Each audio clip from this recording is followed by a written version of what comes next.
우리가 예수 그리스도의 제자이기 때문입니다. 사도 바울은 빌립보 교회 성도들에게 다툼과 허영으로 하지 말고 겸손한 마음으로 서로를 섬기면서 서로를 낮게 여기라고 말씀하고 있습니다. 이것을 가르쳐 주기 위해서 예수 그리스도의 십자가의 의미를 말씀하고 있습니다. 신약자들은 이 본문 말씀을 가리켜서 그리스도에 대한 찬송시 이렇게 제목을 붙였습니다. 바울 이전에 있었다고 말하는 초대교회 당시에 지금 우리가 읽었던 6절로부터 11절까지 그리스도에 대한 찬송시가 있었다, 이미 존재하고 있었다, 그것을 사도 바울이 지금 인용한 것이다 라고 보는 학자들도 있고, 또 어떤 학자들은 그것은 바울이 쓴 시다 이렇게 말하는 사람들도, 학자들도 있습니다. 6절을 보면 본체라고 하는 말이 나오는데 이 말이 모르페라고 하는 헬라어 형상이라고 하는 뜻입니다. 하나님의 형상 할 때 이 모르페라고 하는 헬라어를 쓰는데 이 단어를 사용하는 것이 바울의 독특한 어법입니다. 그렇기 때문에 이 단어를 사용한 것을 보면 이 저작은 바울의 것일 것이다 라고 보는 것이 일반적으로 합당하다고 보겠습니다. 이 시를 보면 참 아름답고 수려한 문장이 아닐 수 없습니다. 그리고 예수님의 십자가가 무거운 주제인데 이 예수님의 십자가를 어쩌면 이렇게 그 진수를 이 짧은 시에 담아낼 수 있을까 하는 생각이 들 정도로 참 아름답고 수려한 시라고 할 수 있습니다. 본 찬송시는 예수 그리스도의 낮아짐을 단계별로 표현하고 있습니다.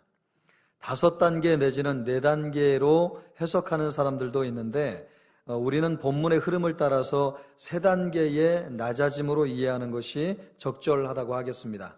하나님께서 인간이 되셨고 또 인간이 되셔서 불편한 삶을 사셨고 제한된 삶을 사셨고요. 그리고 마침내 결국 십자가에서 죽기까지 낮아지셨습니다.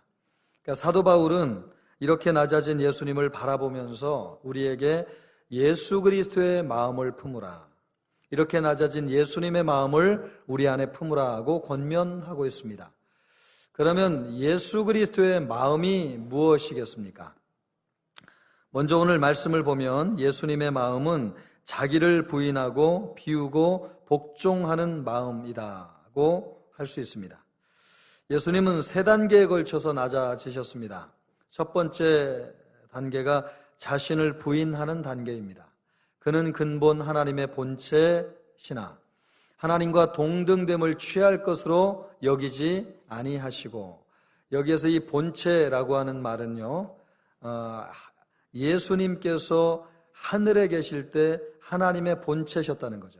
이 하나님의 본체라고 하는 것은 하나님과 동등된 분이라는 뜻입니다.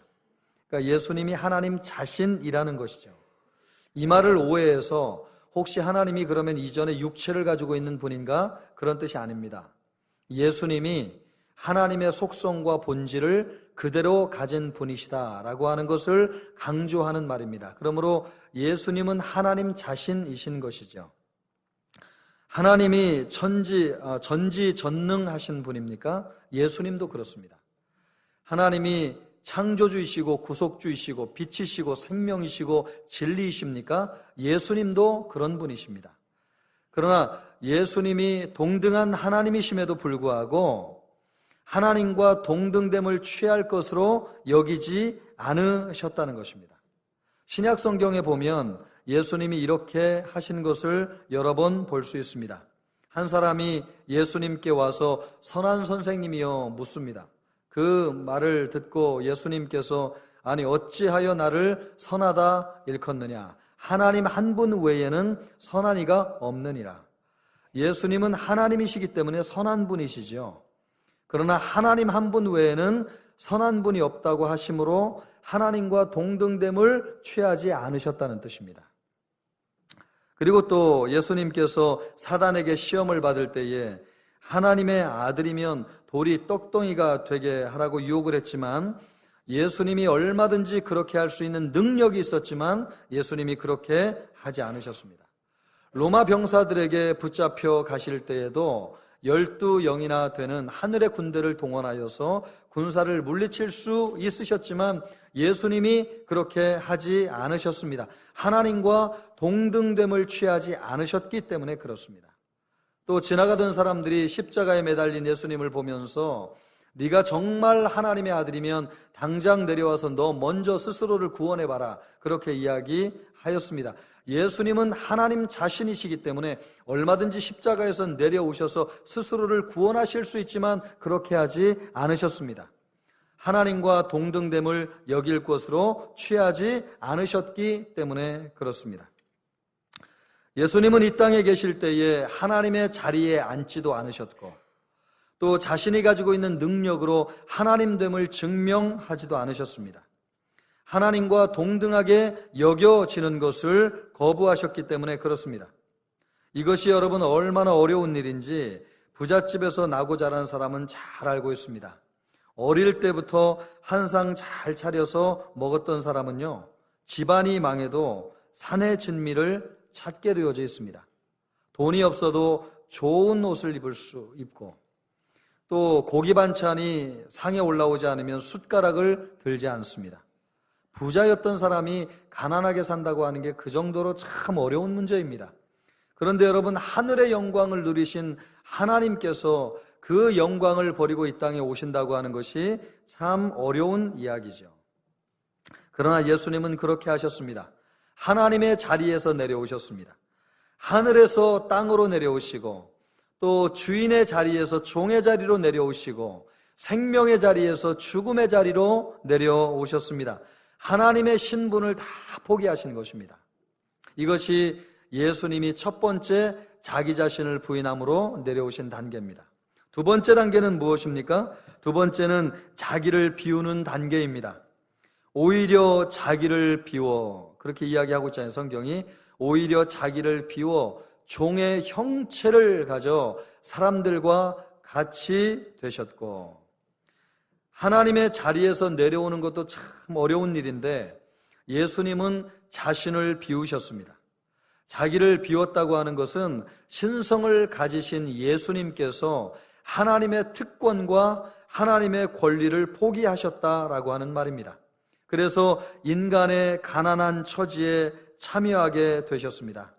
시간과 공간 안에 갇혀서 불편한 삶을 살게 되셨습니다. 먹지 않으면 배고프고 마시지 않으면 목마른 연약한 존재가 되셨습니다. 길이 멀어도 이전에는 하나님이 동서남북 어디나 마음대로 오가셨는데 이제는 인간의 제한된 몸에 갇혔기 때문에 먼 길을 가도 걸어 다니셔야 하셨습니다. 인간의 육체에 갇혀서 신성의 모든 특권과 권리를 포기하셨기 때문에 그렇습니다. 하나님의 능력을 비우신 것이죠. 하나님의 권능을 비우신 것입니다. 우리의 한계와 운명에 동참하기 위해서 스스로 자신을 비우신 것입니다. 예수님이 하나님의 능력과 특권과 권리를 행사하지 않는 것이 자기 비움입니다. 예전에 미국 방송에서 언더커버 보스라고 하는 프로를 했습니다. 사장님이 말단 직원으로 가장해서 회사의 밑바닥 정서를 이해하고 직원들의 고충을 듣는 프로였습니다. 회사 맨 위에서 사람을 부리던 사람이 말입니다. 맨 밑으로 내려가가지고 몸으로 하는 일을 하려고 하니까 얼마나 어설프고 힘들겠어요. 그래서 실수도 많이 하고 동료 직원들에게 말로 다 할 수 없이 구박을 받기도 하고 나중에는 일을 너무나 못해가지고 회사에서 쫓겨나기 직전까지 갔습니다. 그러면서 회사의 밑바닥 정서를 파악하는 거죠. 어떤 사람이 일은 늘 제대로 하는데 오해를 받아가지고 억울하게 평가를 제대로 받는 사람이 있는지, 또 어떤 사람은 평상시에는 일을 거의 하지 않는데 상사에게 눈에 잘 보이는 아부를 통해서 좋은 평가를 받고 있는지, 이런 회사의 내밀한 사정을 다 살피게 되는 겁니다. 나중에 시간이 지나고 전 직원을 모아놓고 나서 자신의 정체를 밝히고 있었던 경험들을 나누면서 칭찬해야 될 직원은 칭찬하고 또 이 경고해야 될 직원은 경고하게 됩니다. 그 장면을 보면서 직원들이 야, 우리 사장님이 참 대단하시다, 사장님을 존경하게 되고 회사에 대해서 애사심을 갖게 되는 거죠. 그런데 그런 회사를 만들기 위해서 말입니다, 그 높이 있는 사장님이 말단 직원의 자리까지 내려간다고 하는 것이 얼마나 어렵겠습니까? 참 쉽지 않은 일이지요. 권리를 포기한다고 하는 거 바로 그런 것입니다. 권리를 가지고 있습니다. 능력을 가지고 있습니다. 지금 당장 내가 사장이라고 이야기할 수도 있습니다. 그러나 여러분, 끝까지 참고 기다리면서 밑바닥까지 내려가서 사람들의 이야기를 듣는 것이죠. 예수님은 하나님의 특권과 권리를 포기하셨습니다. 우리와 같이 배고프고 굶주리고 고통당하고 시달리셨습니다. 영원한 만족을 가지고 있는 그분이 만족을 비우시고 불만족을 채우셨습니다. 또 영원한 기쁨으로 충만한 그분이 그 기쁨을 비워버리고 슬픔을 가슴에 담았습니다. 스스로 완전히 행복하신 그분이 그 행복을 비워버리고 불행을 짊어지셨습니다. 영원한 부요하신 분, 영원히 부요하신 그분이 그 부요를 비워버리고 가난하게 되셨습니다. 그것이 예수님의 자기 비움입니다. 세 번째는 죽기까지 복종하는 단계입니다. 사람의 모양으로 나타나사 자기를 낮추시고 죽기까지 복종하셨으니 곧 십자가에 죽으심이라. 하나님의 자리에서 내려와서 인간의 제한된 삶을 사는 것도 참 힘든 일인데 예수님이 죽기까지 낮아지셨습니다. 죄인의 누명을 뒤집어 쓰고 십자가에서 죽으신 것이죠. 십자가는 말할 수 없는 수치고 부끄러움이셨지만 그것을 거부하지 않으셨습니다. 끝까지 참고 인내하고 그 채찍에 맞으면서 살점이 떨어져 나가는 고통을 당하면서까지도 참고 인내하시고 받아들이셨습니다. 로마의 철학자 시세로라고 하는 사람은 이 십자가형을 인간의 가장 잔인한 죽음이다라고 이야기해서 당시에 십자가는 철폐되어야 된다고 하는 것을 주장했습니다. 로마 사람 자신이 그런 주장을 할 정도였으니까 예수님이 당한 이 죽음이라고 하는 것이 얼마나 고통스러운 죽음입니까? 그런데 예수님이 그것을 당하셨습니다. 첫 번째, 하나님의 자리에서 내려오는 것은 영적인 낮아짐이고, 또 두 번째, 자기를 비워 사람의 한계에 갇히는 것이 정신적인 낮아짐이라고 한다면, 세 번째, 죽기까지 복종하는 것은 육체적인 낮아짐이라고 할 수 있습니다. 그러니까 예수님은 세 번에 걸쳐서 낮아지셨습니다. 한 번은 영적으로 낮아지셨고, 두 번째는 정신적으로 낮아지셨고, 세 번째는 육체적으로 낮아지셨습니다. 예수님이 얼마나 철저하게 낮아지신 것입니까?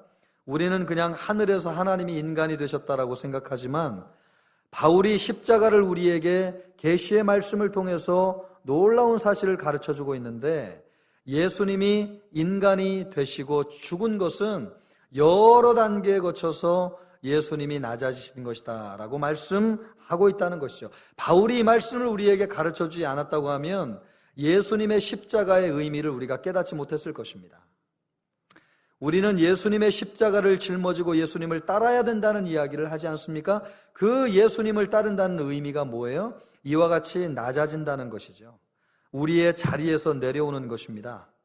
그리고 내려온 자리에서도 우리의 특권과 권리를 포기하며 산다는 것입니다. 그리고 그 이후에도 죽음 직전까지 가도 죽기까지 순종하고 복종한다고 하는 것이 예수님의 십자가의 의미라고 하는 것이죠. 참 우리는 감당하기 힘든 일이죠. 예수님의 겸손이고 예수님의 낮아짐입니다, 이것이. 이것을 보면서 예수님처럼 된다고 하는 것이 얼마나 힘든 일인가를 깨닫게 돼요. 어떤 면에서는 참 좋은 일이기도 하지만 또 어떤 면에서는 힘든 일이기도 한데, 목회하면서 저는 이것을 참 많이 경험을 하게 됩니다. 목사는 교회의 영적 지도자 아닙니까? 세상적인 관점에서 보면 교회에서 제일 높은 자리에 앉아 있다고 할 수 있습니다. 그래서 목사는 성도들의 존경과 사랑을 먹고 사는 것입니다. 힘들고 어려워도 성도들이 사랑해주고 존경해주면 죽는 줄 모르고 열심히 일하는 것이 목사입니다. 왜냐하면 목사는 성도의 사랑과 존경으로 일하는 사람이기 때문에 그렇죠. 이렇게 목사가 말이에요, 높은 자리에 앉아가지고 영광만 누리고 살면 얼마나 좋을까요?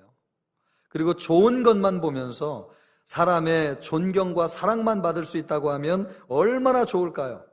그런데 목사가 영광의 자리에서 내려와야 할 때가 얼마나 많은지 몰라요.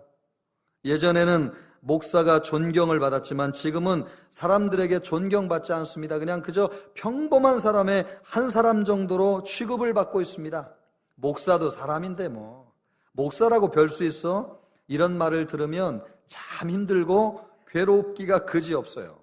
존경하고 사랑받으면 먹지 않아도 배부른데 그런 말을 들으면 가슴이 무너져 내리는 것을 경험하게 되죠. 거기에서 그치지 않습니다. 정신적인 괴로움이 있습니다. 목사가 가진 권한이 얼마나 대단한 것입니까? 말 한마디로 축복과 저주를 선언하기도 하고요. 또 목사의 사인이 없으면 교회의 어떤 결정도 법적인 효력을 발할 수가 없습니다. 우리 교회 재산 하나 처분하는 것도 반드시 담임 목사의 사인이 들어가야 됩니다. 그러니까 굉장한 권한을 가지고 있는 것 같습니다. 그러나 목사가 그런 권한으로 교회를 이끌어갈 수 있습니까? 절대로 그렇게 할 수 없죠. 오히려 그런 권위로 사역을 하면 반감을 갖는 사람이 훨씬 더 많이 있을 것입니다. 그래서 설득도 해야 되고 또 사정도 해야 되고 엎드리기도 하고 용서를 구하기도 해야 합니다. 권한이 있지만 그 권한을 마음대로 사용할 수 없습니다. 이것뿐입니까? 죽기까지 낮아져야 됩니다. 어떤 선배 목사님은 이런 말씀을 하셨습니다. 목사가 죽으면 교회가 살고 목사가 살면 교회가 죽는다. 여러분 동의하십니까? 동의하실 거예요. 그죠? 이 말을 해본 적은 없겠지만 이와 같은 의미는 가지고 사실 거라고 생각이 돼요. 그러니까 여러분, 목사는 얼마나 많이 죽어야 되는 존재입니까? 명예와 존경은 고사하고 자주 죽어야 하는 것이 목사죠.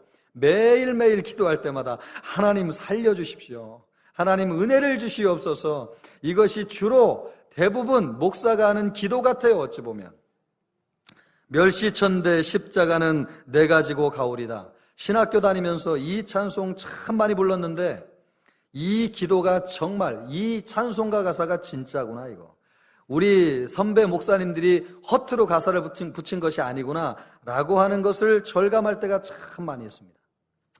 이 빌립보 말씀을 묵상하면서 이것이 예수님이 가신 길이구나 라고 하는 것을 깨닫게 돼요.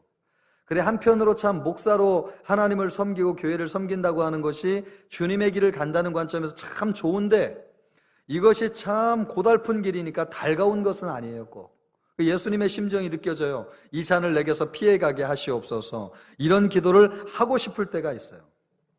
그런데 여러분 잘 생각해 보면 목사만 이런 겸손과 낮아짐의 삶을 살아야 되는 것인가 하는 것입니다. 꼭 그런 건 아닌 것 같아요. 형편은 다르겠지만 성도님들도 이 말씀에 대부분 다 공감할 것입니다. 저것이 나의 삶인데 내가 지금까지 살아온 삶이고 앞으로도 나는 저렇게 살아야 될지 모르는데 이런 생각을 대부분 할 겁니다. 사장님도 선생님도 또 공무원도 가장도 주부도 성도라고 한다면 누구도 낮아짐을 경험하지 않는 사람은 아무도 없어요. 첫 번째는 그 자리에서 내려와야 되고 두 번째는 가지고 있는 권한과 특권을 포기해야 되고 세 번째는 죽기까지 낮아져야 됩니다. 영적으로 정신적으로 육체적으로 낮아져야 하는 것이죠. 낮아지지 않고는 예수님을 따라갈 수가 없습니다. 왜요? 예수님이 십자가를 지고 그 길을 따라갔는데 그분을 주인으로 섬기는 우리가 예수님처럼 낮아지고 겸손하지 않고 그 길을 따라갈 수 있습니까? 불가능한 거죠. 그렇다면 우리가 이것을 묻지 않을 수 없어요. 왜 예수님은 그렇게 고통스러운 길, 겸손과 낮아짐의 길을 가셔야 하셨을까? 우리는 그 해답을 마태복음 20장 28절에서 발견할 수 있을 것입니다. 인자가 온 것은 섬김을 받으려 함이 아니라 도리어 섬기려 하고 자기 목숨을 많은 사람의 대속물로 주려 함이니라. 예수님은 많은 사람의 대속물이 되기 위해서 내려오셨습니다. 그러므로 예수님이 십자가를 지고 겸손과 낮아짐의 삶을 사셨던 것은 예수님의 사랑에서 비롯된 것입니다. 우리를 향하신 예수님의 사랑이 그분을 겸손하게 한 것입니다. 그분이 우리를 향한 사랑이 하나님의 자리에서 내려오게 하셨고, 그분이 우리에 대한 사랑이 사람이 되게 하셨고, 죽기까지 복종하게 하신 것입니다. 하나님의 사랑이 우리에게 이렇게 나타난 바 되었으니 하나님이 자기의 독생자를 세상에 보내심은 그로 말미암아 우리를 살리려 하심이니라. 할렐루야. 우리를 살리기 위해서 예수님이 낮아지셨다고 하는 것입니다. 그분의 사랑이 예수님에게 하늘의 영광을 버리게 하였습니다. 주님의 사랑은 세상에서 겪어야 되는 어떤 고통이나 불편함이나 한계보다도 더 큰 것이었습니다. 그래서 사랑은 죽음보다 강하다고 주님이 말씀하셨습니다. 그것 외에는 예수님이 낮아지신 이유를 설명할 길이 없습니다. 예수님은 우리를 사랑하심으로 겸손과 낮아짐의 길을 가셨습니다. 두 번째로 오늘 본문이 우리에게 던져주는 메시지는 하나님은 낮아진 예수님을 높이셔서 주가 되게 하셨다고 하는 것입니다. 그러나 여러분, 오늘 이 복음이 우리에게 주는 참 큰 위안은 예수님이 죽기까지 낮아지셨는데 하나님께서 예수님을 그대로 내버려 두지 않으셨다고 하는 것입니다.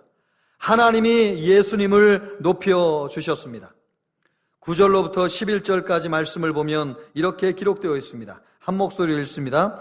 이러므로 하나님이 그를 지극히 높여 모든 이름 위에 뛰어난 이름을 주사 하늘에 있는 자들과 땅에 있는 자들과 땅 아래에 있는 자들로 모든 무릎을 예수의 이름에 꿇게 하시고 모든 입으로 예수 그리스도를 주라 시인하여 하나님 아버지께 영광을 돌리게 하셨느니라. 할렐루야.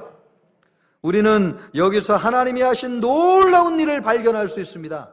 여러분, 성경을 자세히 보면 6절부터 8절까지는 그 주체가 예수님이십니다.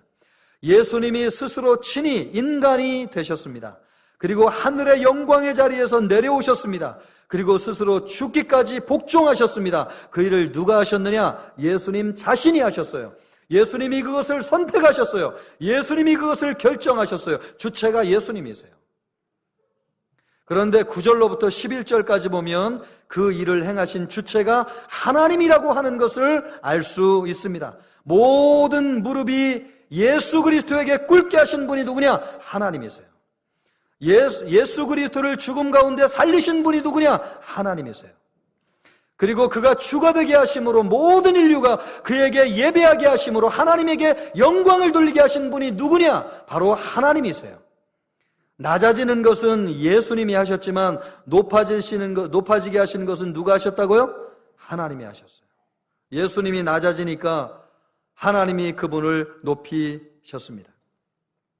예수님은 공생의 기간 동안 4번에 걸쳐서 이와 같은 원리에 대해서 말씀하셨습니다. 누구든지 자기를 높이는 자는 낮아지고 누구든지 자기를 낮추는 자는 높아지리라. 예수님은 철저하게 이 사역의 원리에 따라서 살아가셨습니다. 자기를 높이는 자, 또 뒷부분에 자기를 낮추는 자, 이거는 능동태로 되어 있습니다. 그러니까 사람이 스스로 자기 자신을 높이거나 사람이 스스로 자기 자신을 낮추는 것을 말하는 것이죠.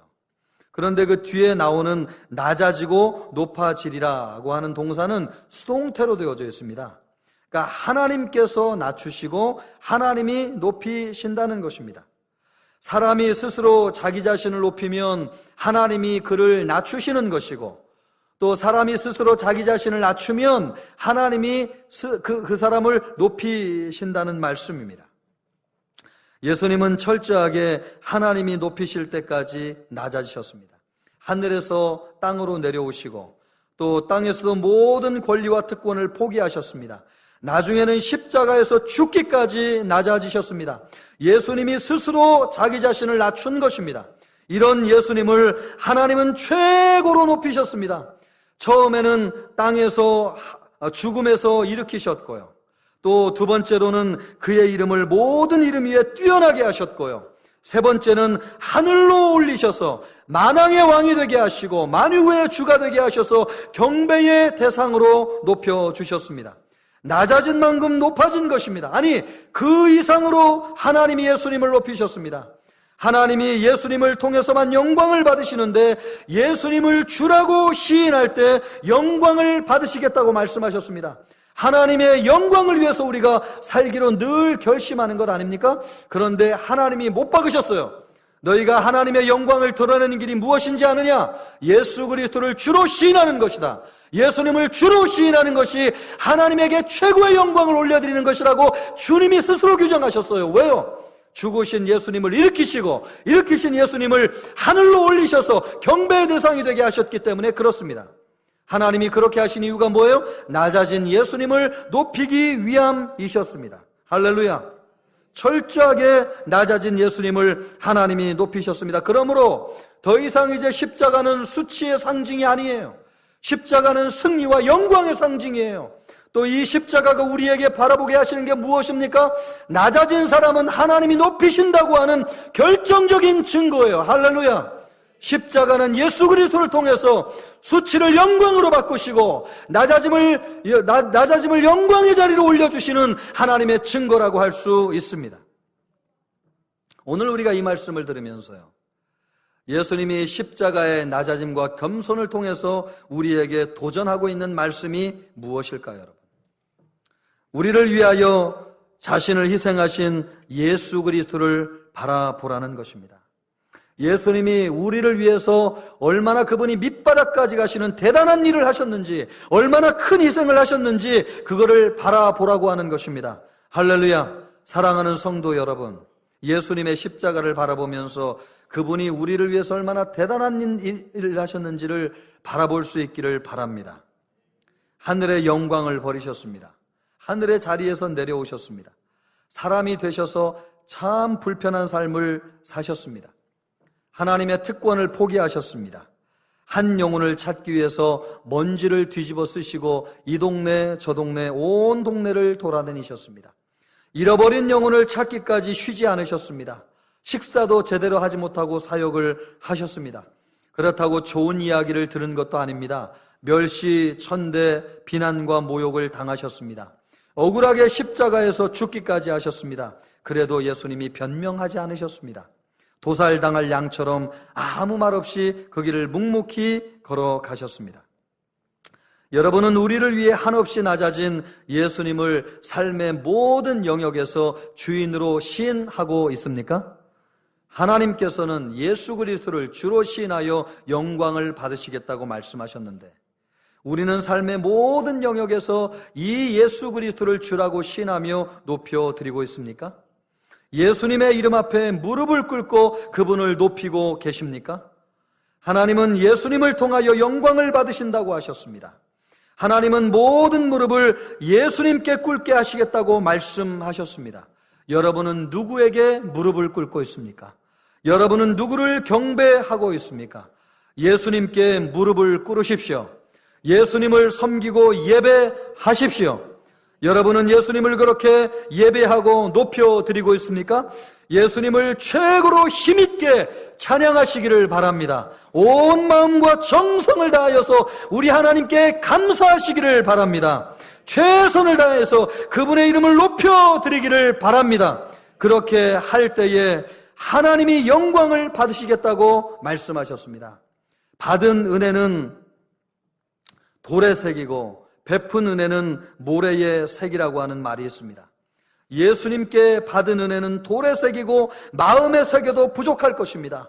평생 이 은혜를 갚아드려도 부족할 것입니다. 사랑하는 성도 여러분, 우리를 위해서 이 놀라운 일을 하신 예수 그리스도를 최고로 높여드리는 우리 성도들 되기를 주님의 이름으로 축원합니다. 여러분의 무릎을 그분에게 꿇을 수 있기를 주님의 이름으로 축원합니다. 여러분은 어떤 사람에게 무릎을 꿇고 있습니까? 예수님의 이름에 무릎을 꿇는 성도는 어떤 성도입니까? 교회에서도 사람을 의식하고 체면을 생각하는 분들이 많이 계신 것을 보게 돼요. 그 마음에 주님이 계시면 참 좋겠는데 그 마음에 사람이 계셔서 사람을 의식하고 사람에게 무릎을 꿇는 인생을 사는구나, 이런 생각을 할 때가 참 많이 있어요. 누군가 나를 어떻게 생각할까? 혹시 사람들이 나를 비방하는 것 아닐까? 나 없는 자리에서 혹시 나에 대해서 부정적인 것을 이야기하는 것 아닐까? 이런 의식과 이런 생각에 꽉 눌려가지고 교회 올 때마다 마음이 편하지 않은 성도들이 있다는 것을 보게 돼요. 여러분, 우리는 예수의 이름 앞에 무릎을 꿇는 성도이지 사람에게 무릎을 꿇는 사람이 아닌 줄로 믿습니다. 여러분의 마음속에 주님을 높여드릴 수 있기를 바랍니다.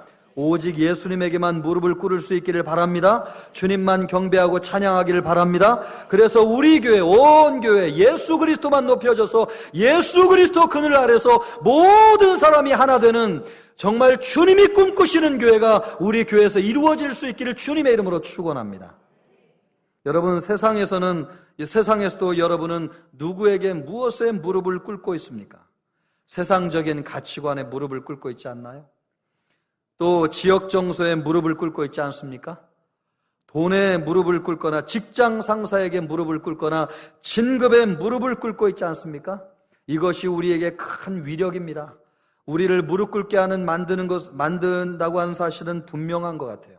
그러나 오직 우리 예수님을 구주로 영접한 성도들은 예수 그리스도에게만 무릎을 꿇는 성도인 줄로 믿습니다. 예수님만 높여드릴 수 있기를 주님의 이름으로 축복합니다. 예수님이 십자가에서 보여준 또 하나의 영적인 원리가 있습니다. 자신을 스스로 높이는 사람은 하나님이 낮추시고 자신을 스스로 낮추는 사람은 하나님이 높이신다고 하는 것입니다. 인생을 살다 보면 말할 수 없는 오해를 받고 멸시를 당하고 모욕을 당할 때가 있습니다. 하루에도 12번 그만두고 싶은 생각이 들죠. 또 직장에도 사표를 내던지고 나오고 싶은 순간이 아마 수시로 들 것입니다. 가정에서는 이제 인내의 한계가 온 것 같다고 느끼는 사람도 있을 것입니다. 내가 집을 나가든지 누구를 쫓아내든지 양당간에 수를 내야 되겠다고 마음을 먹고 이 자리에 앉아있는 분도 계실 거예요. 그럴 때마다 여러분 이것을 생각하십시오. 예수님의 십자가를 바라보면서 내가 낮아지면 하나님이 나를 높이실 것이다. 할렐루야. 여러분, 이 말씀이 우리를 살리게 될 줄로 믿습니다. 우리 가정을 살리고 우리 교회를 살리고 이 나라의 민족을 살리는 메시지 말씀이 뭐냐? 여러분, 사람의 말이 아닙니다. 이 말씀이에요. 내가 낮아지면 하나님이 우리를 높이실 것입니다. 그러면 목사님 얼마나 낮아져야 되나요? 여러분, 오늘 성경이 우리에게 말씀하고 있잖아요. 적어도 3번은 참으십시오. 3번은. 내 자리와 위치를 무시하고 아나무인격으로 대하는 사람이 있습니까? 그때 낮아진다고 생각하고 한번 참으십시오. 또 누군가 나를 모욕해서 도저히 참기 힘든 때가 있다. 내가 실력으로 힘으로 그를 제압하고 막 하고 싶은 마음이 불같이 일어난다. 여러분, 그때 또 한번 참으십시오. 그리고 이제는 육체적으로 억압을 가하고 정당한 권리까지 행사하지 못하게 만들 때가 있을 때 여러분, 그때 또 한번 참으시기를 바랍니다. 3번 참으면 일이 웬만하면 해결되지 않을까요? 웬만하면 해결될 것 같아요, 제 생각에.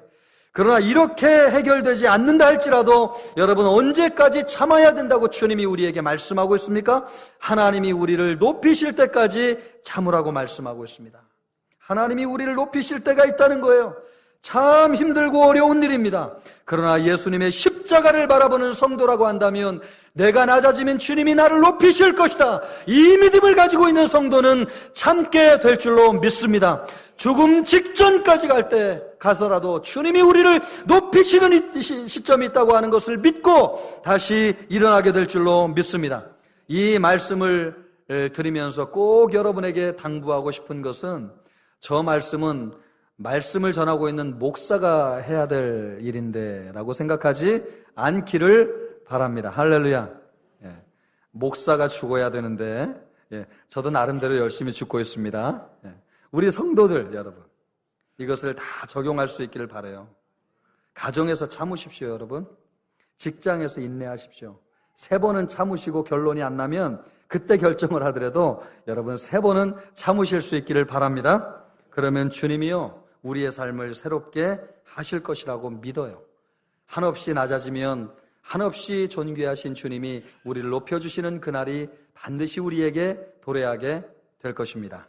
그 믿음으로 승리하는 여러분 되시기를 주님의 이름으로 축복합니다. 기도하겠습니다. 이 시간 우리 기도할 때